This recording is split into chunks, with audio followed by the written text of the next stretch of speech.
The international system of units. There are three old system of units. One is your CGS system, that is centimeter gram second. The second one is your FPS system, foot pound second. And third one is your MKS system, meter kilogram second. These three systems are old systems of units, but at present we are using international system of unit or called SI unit. SI unit is used in SI units. We use decimal system. In decimal system, conversions within the system are quite simple and convenient. There are 7 base units or fundamental units in SI system. The 7 base units are length, mass, time, electric current, thermodynamic temperature, amount of substance, and luminous intensity. The length, for length, base quantity length, we use the unit meter and its symbol is m. For base quantity mass, its unit is kilogram, its symbol is kg. For base quantity time, the unit is second and the symbol is s. For base quantity electric current, the unit is ampere and its symbol is A. For base quantity or fundamental quantity thermodynamic temperature, its unit is Kelvin and its symbol is K. For the fundamental quantity or base quantity amount of substance, the unit is mole and its symbol is mole, MOL. And for the base quantity luminous intensity, its unit is candela and its unit symbol is CD.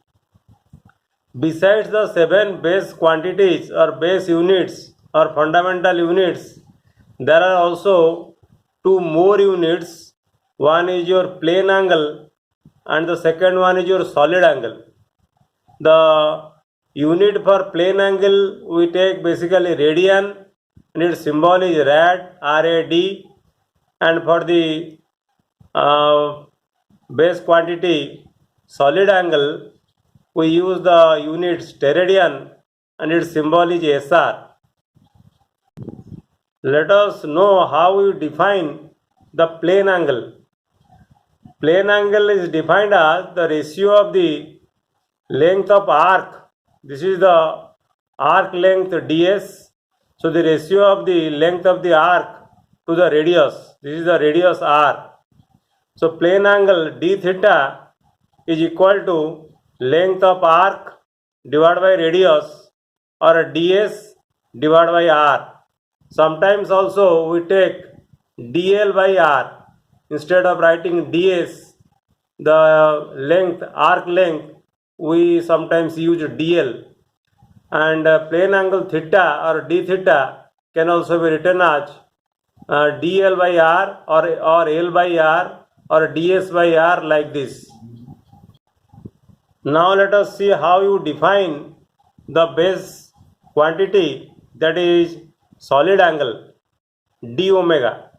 Sometimes we also write omega. The ratio of the intercepted area of the spherical surface. You see, if you have a spherical surface, then this area dA, this is the intercepted area. So the ratio of the intercepted area of the spherical surface, which is described about the apex, this intercepted area is described about this apex O.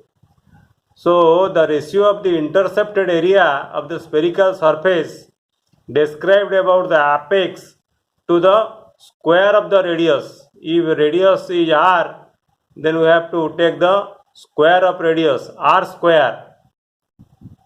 So d omega can be defined as intercepted area dA of the spherical surface described about the apex as the center. Here O is the apex as the center, divided by radius square, that is d omega is equal to dA by r square. Sometimes we also write omega is equal to, that is the solid angle, omega is equal to dA divided by r square, or you may write in any symbol like ds by r square, like this. So in SI system or international unit, we have 7 base units and 2 supplementary base unit, that is angle, plane angle and solid angle. Thank you.